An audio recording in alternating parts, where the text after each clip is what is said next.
Faltan menos de 48 horas para que el Tribunal Supremo tome una decisión sobre quién debe pagar el impuesto de las hipotecas, si el banco o el cliente.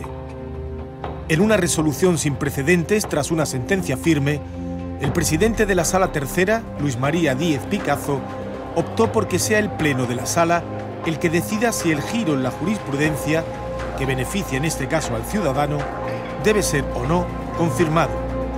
Y lo hizo apelando a su enorme repercusión económica y social. La marcha atrás dada por el alto tribunal y la posterior parada del reloj hasta el 5 de noviembre ya ha tenido graves consecuencias y no parece que vayan a terminar este lunes. Inseguridad jurídica, caída en bolsa de las principales entidades financieras, paralización de operaciones de compraventa de viviendas, desconcierto y desconfianza entre los consumidores, los propios bancos, el sector inmobiliario y algo quizás menos tangible, pero de inciertas consecuencias en el futuro, un tremendo descrédito y golpe a la reputación de uno de los pilares de nuestro Estado de Derecho.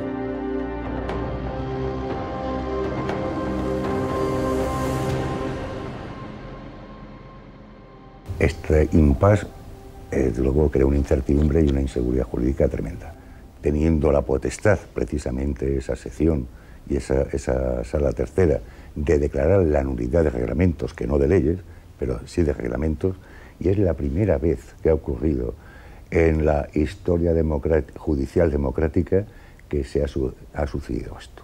Y el presidente de la sección tercera no tiene competencia para realizar y plantear este pleno, porque tiene la posibilidad de aquellas materias que sean muy sensibles como esta, es decir, como es una materia muy sensible, con mucha trascendencia social y económica, no le voy a dar la competencia reglada normalmente a una determinada sección o un determinado tribunal, sino como es una situación de mucha trascendencia, convoco el pleno.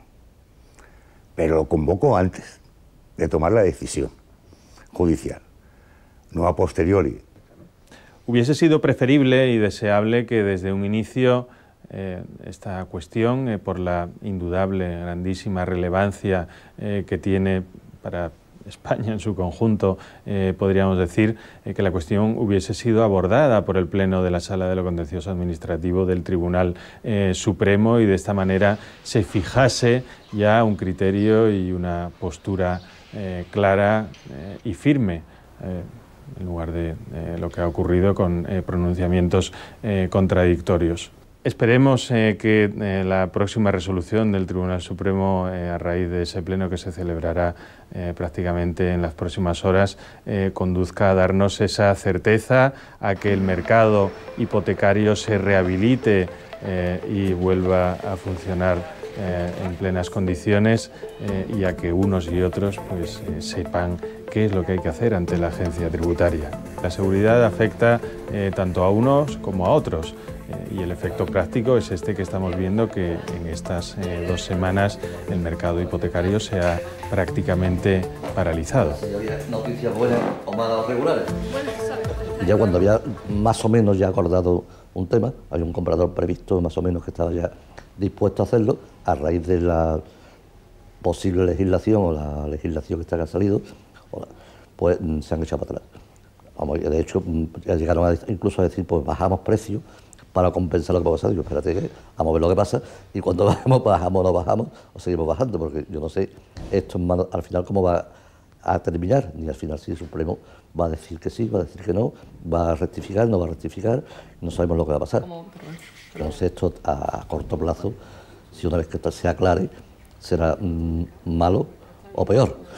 Bueno, no, porque al final no sabemos, esto al final no sabemos quién lo va a pagar. Lo que está claro es que el banco, si le toca pagar al banco, el banco va a repercutir. Está clarísimo. Nos faltan todavía 2 o 3 días para saber lo que va a pasar y llevamos ya desde el octubre 20. Con lo cual es un mes perdido en el mercado. Y sin saber lo que va a pasar.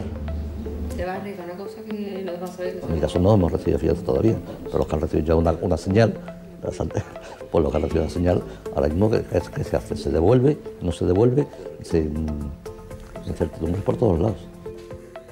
no se quieren ver incluso perdiendo una señal, ¿no? Como podíamos vernos en algunos casos, porque una fecha de un contrato donde cumpla antes de la fecha de la resolución, imagínense que no me dan la hipoteca, pues me quedo con una señal importante entregada que puedo perderla. Evidentemente están nerviosos, porque la gente quiere firmar hipotecas, e incluso aunque le cobren de más, aunque haya cosas injustas, al final tu proyecto de vida es tener una vivienda. Entonces, que no puedas tener acceso a ese producto quiere decir que tu proyecto de vida no va hacia adelante. Entonces, la preocupación es alta. En todo caso, los clientes quieren firmar. Sí, este hecho, aunque no deja de ser importante, pero para ellos su preocupación es poder firmar su hipoteca. Por lo tanto, están incluso llegando a pagar no solamente el impuesto, sino que a hacer un manuscrito donde dicen que están de acuerdo con dicho pago. Ha pasado, claro, porque hay gente que tenía que constituir su hipoteca en estos días y se ha visto, sobre todo jurídicamente, indefenso, que es lo más duro. Las consultas, las asistencias a la sede, las asistencias a la asamblea. ADICAE está organizando asambleas informativas desde el día 1 prácticamente, del día que salió la sentencia, tanto favorable como al siguiente día la suspensión, y no deja de llegar gente. No deja de llegar gente también un poco cabreada. Consideramos además una especie de irresponsabilidad, ¿no?, por parte del Tribunal Supremo, un regalo a la banca, ¿no? Ya ha ocurrido con otros casos también colectivos, tipo la sentencia de IRPH, la sentencia sobre los posibles acuerdos que pudiera haber sobre las cláusulas suelo, ¿no? Supremo ha solido fallar en este sentido para las personas consumidoras, postrándose un poquito a la banca, ¿no? De mantenerse el fallo, quedaría por determinar el alcance de esta medida en función de la retroactividad o no de la misma. Se podrían dar varios escenarios: que no se estime efecto retroactivo, que lo haya hasta un periodo de 4 años o que pueda alcanzar hasta 15, lo que afectaría a 8 millones de ciudadanos y supondría un importante desembolso para la banca. Durante estos últimos 23 años hemos hecho lo que marcaba la ley, lo que marcaba el reglamento del impuesto de actos jurídicos documentados. Si se decidiera el 5 de noviembre cambiar esta práctica, el que las cosas se hagan de esta forma, bueno, pues esto lo normal sería que cambiara hacia adelante, que por lo tanto no hubiera ningún efecto hacia atrás, y no contemplamos un escenario diferente. ADICAE lo tiene claro, la nulidad no prescribe nunca. Si se declara nulo, una cláusula nula se entiende por no puesta y entonces no hay prescripción que valga. Se puede reclamar desde el inicio de tu hipoteca, o sea, desde el momento en que tú constituyes, nada de 4 años ni nada más allá. Se aclarará ese tema, espero, pero en principio nosotros lo tenemos clarísimo, no hay 4 años que valga. No entramos en la decisión, pero sí estamos preocupados en el sector, y tanto los consumidores como las empresas, es en la retroactividad, que no sabemos hasta qué punto puede llegar a ser. Entonces esto sí puede a medio o a corto o medio plazo puede afectar al mercado y a las empresas. Si la ley se cambiara y se hiciera bien desde ya hace años que deberíamos de tenerla, pues no pasarían estas cosas. Entonces, como no la tenemos, pues pueden venir estas sorpresas y otras más, porque la manga ancha que ha habido también en el sector bancario es evidente. La Sala Tercera del Tribunal Supremo puede anular un reglamento por ser contrario a la ley, que es lo que ha dicho esta sentencia y las dos posteriores, pero lo que no puede hacer es la redacción, que corresponde, por supuesto, al Poder Legislativo. Y ahí se tendrían que poner las pilas los señores políticos para arreglar este entramado jurídico endiablado. Existe una norma, existe una sentencia, ya no es una, son 3. Esas sentencias tienen que tener sus efectos, cuando los pueden tener en función de lo que pasa el 5 de noviembre. La batalla jurídica no ha acabado. Entonces, lo que hay que hacer, teniendo en cuenta esa batalla jurídica y sobre todo teniendo en cuenta los efectos que puede tener y que tiene para los consumidores, tiene que haber las partes afectadas y un gobierno de una nación que lo que tiene que hacer es resolver el problema, sentarse a ver si llegamos a una solución. Porque si no hay ese acuerdo, otra vez de nuevo los consumidores, con todos sus derechos, van a reclamar. ¿Y a quién van a reclamar? Pues van a reclamar, como no se les va a hacer caso en el banco si no hay un acuerdo, van a reclamar judicialmente, con el consiguiente colapso de nuevo en los juzgados civiles, en los pleitos 1 a 1. Por lo tanto, esto aquí no ha acabado. Ojo, que nosotros siempre luchamos por la vía extrajudicial. Un proceso judicial para cualquier persona no es nada agradable. No es nada agradable por tiempo, no es nada agradable por dinero y en este sentido además no es lógico. Entonces, campañas extrajudiciales ya las hemos iniciado. Reclamaciones a los bancos para que devuelvan esto en función de la sentencia del Supremo, etc. Los bancos contestan que no. Cualquier acción extrajudicial de carácter colectivo se realizará.